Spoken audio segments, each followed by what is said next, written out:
Good morning, student. This lecture is in continuation with the cultivation practices in rice. So, we had finished the last lecture on ratooning. What is ratooning? So, you must have seen that lecture, that is getting the second crop from the stubbles of the rice crop that had been taken by you in the first year. Okay so वहाँ से हमने छोड़ा था. अब हम next उसके आगे से शुरू कर रहे हैं. That is method of raising the seedlings.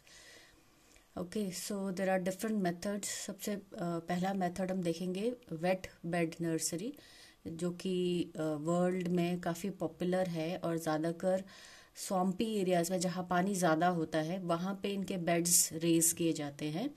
And for that they need to apply 225 grams of urea या फिर आधा केजी अमोनियम सल्फेट और आधा KG single super phosphate per square metre area में. तो यहाँ देख रहे हैं कि काफ़ी ज़्यादा जो न्यूट्रिएंट्स है वो यूज़ किए जा रहे हैं. और सीड बेड्स को जो है 5 दिन तक लगातार पानी के अंदर होना पड़ता है, then they grow properly, right. और इनकी जो ट्रांसप्लांटिंग एज है वो भी ज़्यादा है, ये है 20 to 25. So you can see here 20 to 25 days. So यहाँ पे ये चीज़ भी ज़्यादा है, इसके अंदर जो न्यूट्रिएंट यूज़ किए जाते हैं, और इसमें पानी भी ज़्यादा चाहिए, और इसके अंदर 20 to 25 डेज यूज़ हो रहा है. नाउ ये वर्ल्ड वाइड में जहाँ पर पानी आप देख रहे हैं, यहाँ पे चैनल्स काफ़ी ज़्यादा है पानी, तो जिन एरियाज़ में ये चीज़ अवेलेबल होती है वहाँ पे इस तरह की वेट बेड नर्सरी जो है वो बनाई जाती है. Now second is dry bed nursery. So वहाँ पे ऑब्वियसली ड्राई बेड है, तो जहाँ पे पानी सफिशिएंट नहीं होता है वहाँ पे ये बनाया जाता है. और इसका जो सीड रेट है और फर्टिलाइज़र है, जैसा मैंने पीछे आपको बताया, उसी तरीके से ये भी यूज़ होता है, सिमिलर वे. लेकिन इसके अंदर जो है बेड्स जो हैं प्लांटिंग के बाद जो है अच्छे से वेट होना चाहिए. जब प्लांटिंग करते हैं उस वक्त काफ़ी अच्छे से वेट होना चाहिए. उसके बाद हर दूसरे दिन इनको पानी दिया जाता है, ठीक है. And thereafter a thin film of water is maintained. और 5 दिनों के बाद, जब उसको प्लांटेशन के 5 दिनों के बाद thin film spraying of water या इस तरीके से किया जा सकता है. और ड्राई बेड नर्सरी जो है ये भी 21 दिन के आसपास, यानी इसके अंदर भी टाइम जो है वो ज़्यादा लगता है, राइट. और जब अपरूटिंग करते हैं इनको, जो इनको निकालते हैं ट्रांसप्लांट करने के लिए, उस वक्त बेड्स को दोबारा से पानी से अच्छे से भिगोना पड़ता है, नहीं तो रूट्स इनकी टूट जाती हैं, ठीक है. नाउ ये जो मेथड है डैकपो या मैट नर्सरी, ये फिलीपींस में इंट्रोड्यूस हुआ था, और इसके काफ़ी मेरिट्स हैं. मेरिट्स ये हैं कि एक तो ये लेस एरिया चाहिए होता है, मतलब कि 1 स्क्वायर मीटर में 25 से 30 सीडलिंग्स जो हैं वो जर्मिनेट किए जाते हैं. और दूसरा, इसके अंदर जो यहाँ पे आप देख रहे होंगे, यहाँ पे जो आपको नज़र आ रहा है इधर, these are the plastic sheets, ठीक है. इन प्लास्टिक शीट्स पे या फिर ये जो केले के बेड्स हैं, इनके ऊपर इनको सीड्स को जर्मिनेट कराया जाता है, either on the plastic sheet और on the banana leaves they are germinated. And the seeds are obviously they are not in contact with soil, इसलिए इनको रेगुलरली वाटरिंग जो है इनकी की जाती है. ना इसमें बेनिफिट क्या है, एक तो लेस एरिया चाहिए, दूसरा it saves half of the time in seedling raising. तो 1 स्क्वायर मीटर सीड बेड जो है वो 3 केजी सीड्स जो है इसमें उगा लिए जाते हैं, और जो सीडलिंग्स रेडी होते हैं वो 11 से 14 दिन.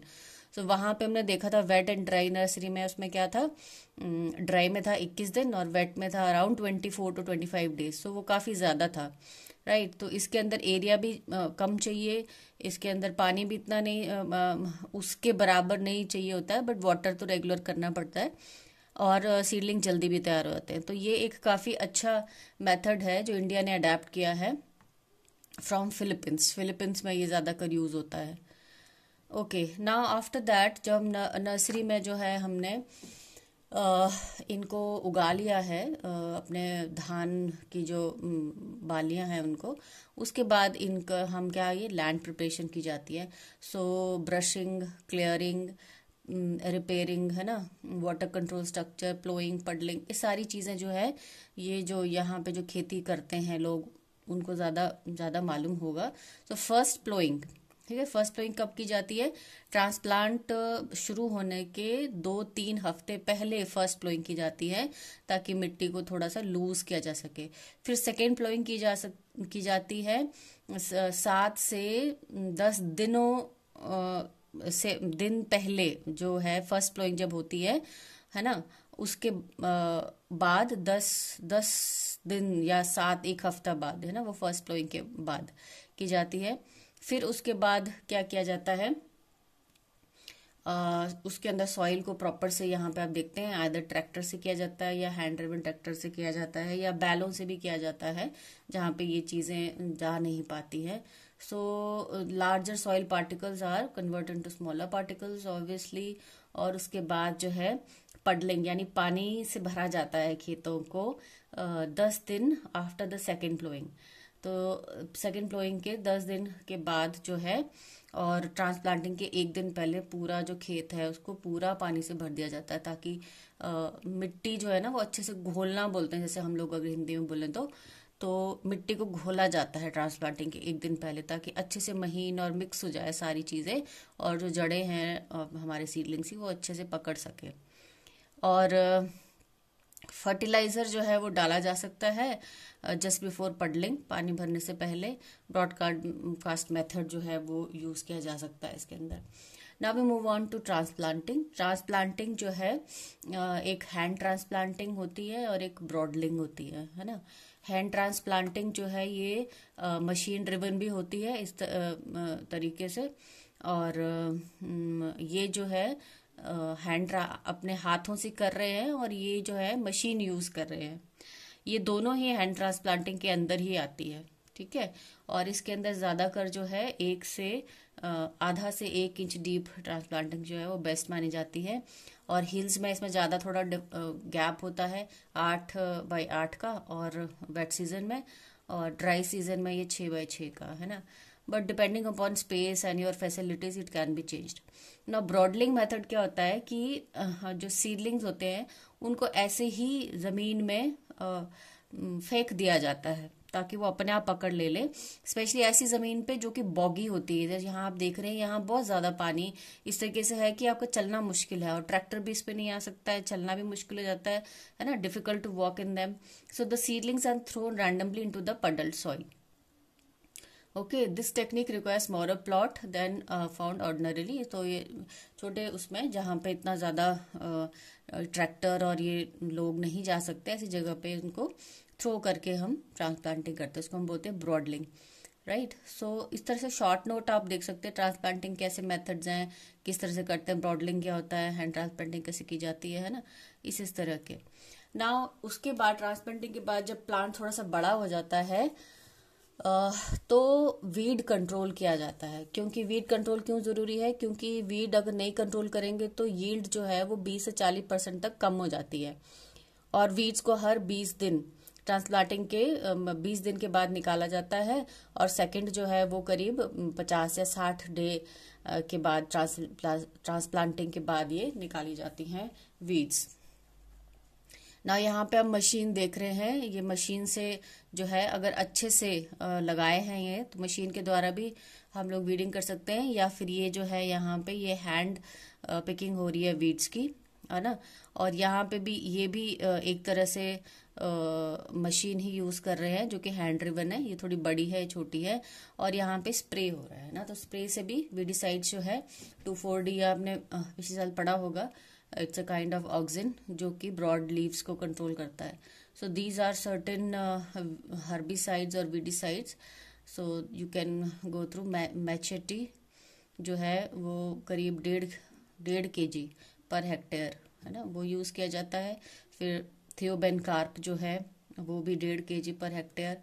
फिर पेंडीमेथालिन, है ना, ये भी 1 kg पर हेक्टेयर स्प्रे करके यूनिफॉर्मली 1-2 डायरेक्ट सीडलिंग पैडी में 1-2 दिन में कर दिया जाता है स्प्रे, ठीक है।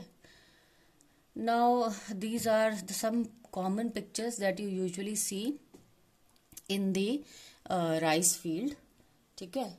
तो यहाँ पे ये भी आपने देखा होगा, फाइला नॉडीफ्लोरा। देन दिस इज, ये है बीच में यहाँ पे, दिस इज मार्सिलिया क्वाड्रिफोलिया, है ना। It's a type of pteridophyte, it's a hydrophyte but it belongs to pteridophyte family.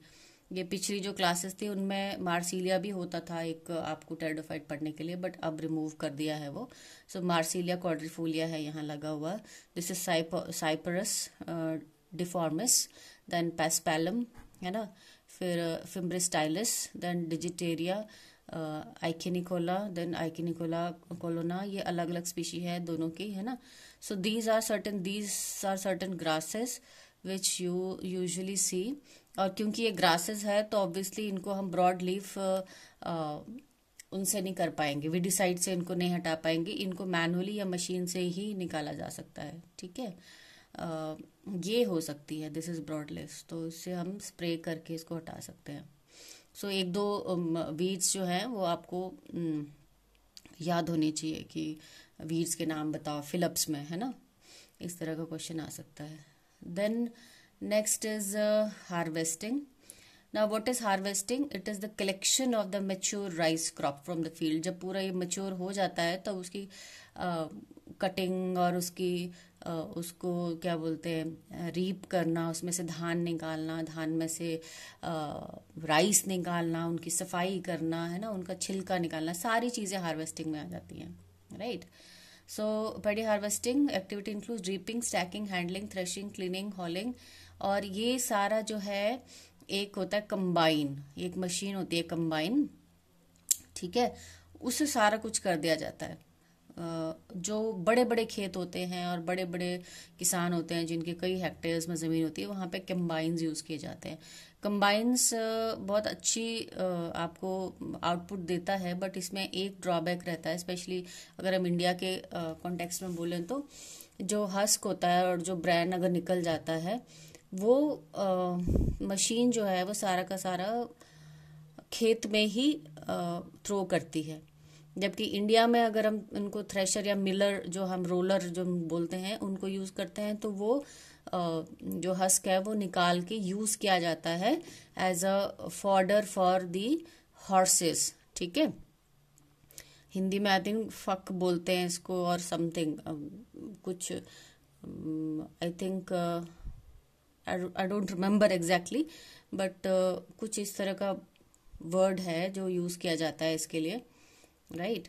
तो जो घोड़े जो हैं उनको यूज किया जाता है खिलाने के लिए, बट फॉरेन कंट्रीज में ये क्योंकि ज़रूरत नहीं होती है उनको, बहुत ज़्यादा होता है उनके यहाँ फॉडर, तो वो उसमें दे देते हैं, क्या बोलते हैं, सीधा खेतों में चला जाता है वो, ठीक है। तो जो है हार्वेस्टिंग, हमें मैक्सिमम यील्ड चाहिए और मिनिमम ग्रेन डैमेज चाहिए और क्वालिटी उसकी हटनी नहीं चाहिए, ठीक है। फिर हम आते हैं रीपिंग पे। रीपिंग का मतलब होता है कटिंग, है ना, कटाई, जो धान की कटाई लगती है, ये सबसे पहला मेथड होता है, राइट। तो ये जो है हाथों के द्वारा की जा रही है, this is a machine used. Now next है एडवांटेज क्या रहती है इसके अंदर, जो हाथों की कटाई होती है उसमें लॉज जो क्रॉप होते हैं, यानी जो क्रॉप हवा की वजह से या बारिश की वजह से लेट गए होते हैं ज़मीन पे, उसको लॉजिंग बोलते हैं, तो उनकी कटाई में इजी रहता है हाथ से, मशीन नहीं इतना कर पाती है। और डिसएडवांटेज क्या होता है अगर हैंड कटिंग हम लें तो ये लेबर इंटेंसिव होता है और पर हेक्टेयर के 10 के आसपास लोग लगते हैं, है ना। और फिर उसके बाद मैनुअली कलेक्ट भी करना होता है, वो सारी चीज़ें, मतलब कॉस्ट ज़्यादा लग जाती है इसमें, टाइम ज़्यादा लग जाता है इसके अंदर। सो टाइम ऑफ कटिंग जो है वो हमेशा इस चीज़ का ध्यान रखना चाहिए कि it should be closely link with the threshing and drawing. तो ऐसा टाइम चूज करना चाहिए कि उस वक्त बारिश का मौसम ना हो, ताकि आप कटिंग करके इमिडिएटली खेत में एक आधा 2 दिन छोड़ करके आप उनको थ्रेशिंग के लिए ले जाएं, ठीक है। 24 आवर्स में थ्रेशिंग के लिए ले जाएं उनको, ताकि दाने जो हैं वो गिरे नहीं खेत में। फिर नेक्स्ट थ्रेशिंग प्रोसेस है। So it's a process of separating grain from the straw and it can be done by hand using treadle thresher और मैकेनाइज थ्रेशर। ना इसके अंदर ये जो है दिस इज बाय हैंड, है ना, इस तरह से ड्रम रखा जाता है, सिंपली इसको ऐसे से लोकल भाषा में इसको झापना बोलते हैं आई थिंक। तो वो इस पे मार मार के इनके जो धान है वो निकाल दिए जाते हैं। फिर उसके बाद यहाँ नीचे धान होते हैं, इनको कलेक्ट कर लिया जाता है। ठीक है, ये जो है ये थ्रेशर मशीन के द्वारा है, यानी कि इसके अंदर ये पंप लगा हुआ है, इसके अंदर केरोसिन से ये चलता है। और ये धान जो उड़ रहा है उसको वो एक तरफ, सॉरी, ये जो भूसा उड़ रहा है वो एक तरफ रखा जाता है। ठीक है, और सीड एक तरफ रखा जाता है। फिर एक ट्रेडलर, यहाँ पे वर्ड यूज किया ट्रेडलर। तो ट्रेडलर क्या होता है, this is a type of machine. यहाँ पे ये जो ड्रम है, ये ड्रम है, इसके ऊपर इस तरह वायर के लूप्स लगे होते हैं। और एक बंदा जो है वो यहाँ खड़ा होता है, यहाँ खड़ा होता है, और ऊपर नीचे ऊपर, जैसे कि सिलाई मशीन होती है, पाँव से करते हैं ऊपर नीचे, वैसे ही इसमें ऊपर नीचे करते हैं। तो ये ड्रम जो है ये घूमता है ना। सॉर्ट ऑफ ये मशीन है, बट हैंड ड्रिवन मशीन है। तो इसको आप ऊपर नीचे यहाँ से करते हो, ये रोलर घूमता है। तो यहाँ पे अंदर हम इसके अंदर इस तरह से एक बड़ा जो है गुच्छा वो अंदर डालते हैं, और एक तरफ से खींचते रहते हैं और एक तरफ से डालते रहते हैं, ऐसे डाल डाल के ऐसे निकालते रहते हैं बाहर। और ये रोलर घूमता रहता है, जिस वजह से धान जो है वो सेपरेट होकर के नीचे गिरते रहते हैं, है ना। इसको बोलते हैं ट्रेडलर। फिर आता है ट्रैम्पलिंग। ट्रैम्पलिंग मतलब कि पाँव से करना ना। पाँव से यहाँ पे ह्यूमंस लगे हैं, बट कई जगह एनिमल्स को भी यूज किया जाता है। बैलों को यूज किया जाता है, घोड़ों को भी यूज किया जाता है, गधों को भी यूज किया जाता है। सिंपली एक ओखल या खलिहान जिसको बोलते हैं, वहां पे बिछा देते हैं सारे ये, और उनके ऊपर से एनिमल को क्या बोलते हैं, घुमाया जाता है ना। और यहाँ पे फीट और एनिमल, इससे क्या होता है कि धान कई बार टूट जाते हैं, है ना, इस तरह के ट्रैम्पलिंग के इसमें। फिर जब हम ये कर लेते हैं तो उसके बाद नेक्स्ट स्टेप आता है विनोइंग। विनोइंग में क्या होता है कि राइस ग्रेन जो है उनको अलग किया जाता है, जो धान जो होता है उसको अलग किया जाता है, और जो स्मॉलर पार्टिकल्स होते हैं उनको हवा के द्वारा अलग किया जाता है। यहाँ फैन भी कई बार लगाते हैं अगर हवा नहीं चल रही होती है तो इसको विनोइंग एक प्रोसेस है, और जिसमें प्रिंसिपल यूज है वो है weight of the rice and weight of the husk, वो दोनों में डिफरेंस है। फिर इसके बाद जो हमें ग्रेन मिलता है उसका जो ड्राइंग है वो जरूरी होती है। तो grain should be moisture free. Why? Because you have to store it. अगर मॉइस्चर रहेगा तो क्या होगा कि फंगस लग जाती है। ठीक है, तो इसलिए ड्राइंग बहुत जरूरी है, मॉइस्चर कंट्रोल, यानी कि अप टू 25% जो है मॉइस्चर रहना चाहिए, बस ज्यादा नहीं रहना चाहिए। तो हाई मॉइस्चर लेवल जो है स्टोरेज में, ग्रेन डिस्कलरेशन हो जाती है, उसके अंदर मोल्ड डेवलप हो जाते हैं, पेस्ट उस पर अटैक करते हैं, है ना, और जर्मिनेशन रेट सीड्स के वो भी कम हो जाते हैं। So it is important to dry rice as soon as possible after harvesting, है ना। ये पीछे भी मैंने बताया था 24 आवर्स जो है उसके अंदर अंदर जो है हमारी ड्राइंग हो जानी चाहिए, राइट। सो अदरवाइज ग्रेन क्वालिटी जो है वो खराब हो जाती है, ग्रेन टूट जाते हैं, बेसिकली ज्यादा ड्राई हो जाते हैं। तो हल्का गीला होना चाहिए उनको, है ना, तब वो ग्रेन पूरे निकलते हैं। Now there are different drying system. ये एक चार्ट है, ट्रेडिशनल और मैकेनिकल। ट्रेडिशनल मेथड में सन ड्राइंग, फील्ड ड्राइंग रहता है ना, काटने के बाद वहीं छोड़ देते हैं एक दिन के लिए धूप में, और उसके बाद करते हैं, या फिर थ्रेशिंग के बाद।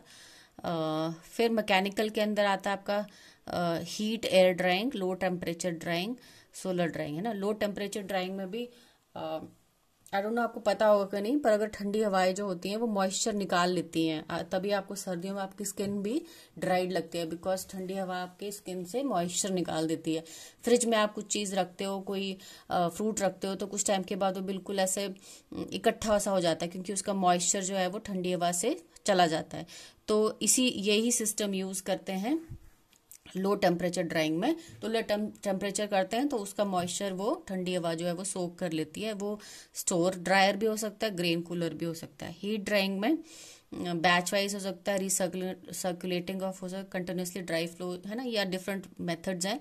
सोलर ड्राइंग भी हो सकता है, और एक सोलर बबल ड्रायर होता है, तो उसमें बबल बड़े बड़े इस तरह से गोले बने होते हैं, उनके अंदर रखा जाता है। So if you want detail you can do the Google solar bubble dryer या ग्रेन कूलर, वो पिक्चर के साथ बहुत अच्छा दिया हुआ है। मैंने इसमें डाला नहीं है बिकॉज वो बहुत बड़ा होना था और इतना ज़रूरी भी नहीं था यहाँ पे। Now next is milling. Now धान हमने इकट्ठे कर लिए हैं। Now the rice milling system can be simple, है ना, 1 to 2 स्टेप और मल्टी स्टेज प्रोसेस। ये जो है ये यहाँ पे दिख रहा है आपको, है ना, ये आपका मिलिंग मशीन है और यहाँ पे धान चावल जो है इकट्ठे किए जाते हैं धान से। तो 1 स्टेप मिलिंग में क्या होता है, हस्क और ब्रेन आर रिमूव्ड इन 1 गो, है ना। पहले मैंने आपको बता दिया कि हस्क क्या होता है, ब्रेन क्या होता है ना। ब्रेन बेसिकली अगर रिमूव नहीं करते तो वो ब्राउन राइस बन जाता है, और ब्रेन में मैक्सिमम जो मिनरल्स और विटामिन होते हैं, specially B complexes, they are present in the bran. और 2 स्टेप है उसके अंदर, रिमूविंग ऑफ हस्क और उसका रिमूविंग ऑफ ब्रेन, वो अलग अलग किया जाता है। इसके अंदर ये होता है कि जो हस्क है वो अलग करके, जब ब्रेन वाला, कई लोगों को विद ब्रेन चाहिए होता है ब्राउन राइस, तो वो अलग कर लेते हैं। अगर पॉलिश राइस चाहिए तो ब्रेन फिर दोबारा निकाला जाता है ना। तो इसमें 2 तरह के राइस आपको मिल जाएंगे, brown rice and white rice. Multi staging जो है ना, this can be done commercially, है ना। और इसमें pre cleaning, de husking, paddy separation, whitening, polishing, ये बड़ी सारी चीज़ें आती हैं जो कि कॉमर्शियली किया जाता है। लेकिन नॉर्मली अगर हम देखें, हम अपने खेतों से निकालते हैं तो या तो हम 1 स्टेप या 2 स्टेप प्रोसेस में जाते हैं, है ना।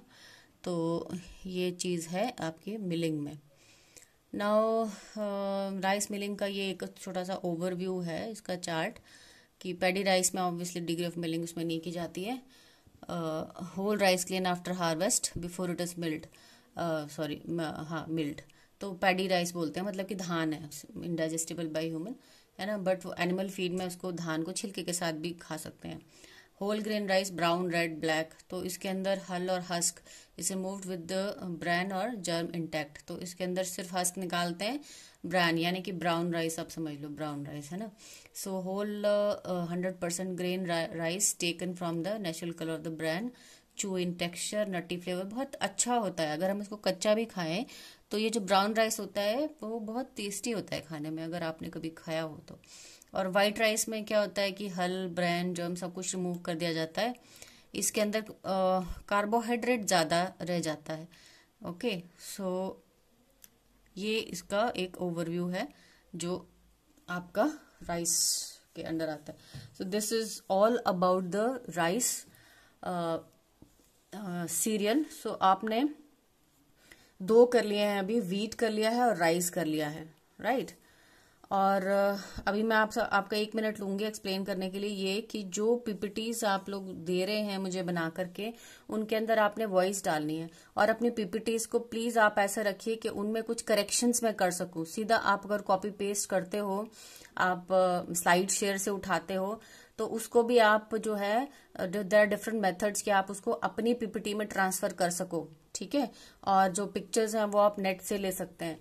तो ऐसी पीपीटी बनानी है जो कि एडिट हो सके, क्योंकि कई सारी चीजें हैं जो मैं उसमें अगर एडिट करना चाहूँ, कुछ गलत आपने किया है तो वो एडिटेबल नहीं है, क्योंकि वो सिंपली कॉपी पेस्ट है, ठीक है। So I want you to make the PPTs editable. और अगर आपने नेट से भी उठाना है तो एटलीस्ट इतना तो करो कि उसको एडिटेबल बनाओ, और साथ ही साथ उनको आपने दोनों फॉर्म में देना है, एडिटेबल पीपीटी के फॉर्म में और अपना वॉइस ओवर करके देना है उसके अंदर। और वॉइस ओवर आपने पीपीटी में बहुत सारी चीजें नहीं घुसानी है। मेरी पीपीटीज और ये जो अभी मैं आपको बात कर रही थी राइस का, तो इसमें आप देख सकते हैं कि एक स्लाइड पे 5-7 लाइनें होती हैं जिनको एक्सप्लेन किया जाता है। आप सिंपली, जिन्होंने मेरे पास भेजी हैं वो सिंपली वो लाइन्स पढ़ रहे हैं जो पीपीटी में लिखा हुआ है। I don't want that, I can read those lines, ठीक है। तो आप एक्सप्लेन क्या कर रहे हैं, तो एक पीपीटी में आप 1-2 पिक्चर्स डाल सकते हैं, या तो उन पिक्चर्स के थ्रू, या चार्ट के थ्रू, या फ्लो डायग्राम के थ्रू, या जो 1-2 पॉइंट्स हैं उनके थ्रू आपने एक पीपीटी को एक्सप्लेन करना है। तो प्लीज ऐसा मत कीजिए, you try to learn things. आपको ये काम इसीलिए दिया है कि आप कुछ सीखें आगे चल के, अदरवाइज सेमिनार में होना था ये सारी चीजें, ठीक है। अगर आप नहीं करेंगे तो आपको मार्क्स नहीं मिलेंगे इंटरनल असेसमेंट के। जिसका सबसे बेस्ट होगा उसको ही फुल नंबर मिलेंगे। और कॉपी पेस्ट अगर आप फिर भी चेंज नहीं करते हैं तो मैं फिर वैसे ही मार्क्स अकॉर्डिंगली करूंगी। और ये आपका फाइनल ईयर है, तो बी श्योर कि आपको मुफ्त में नंबर नहीं मिलने वाले हैं, ठीक है।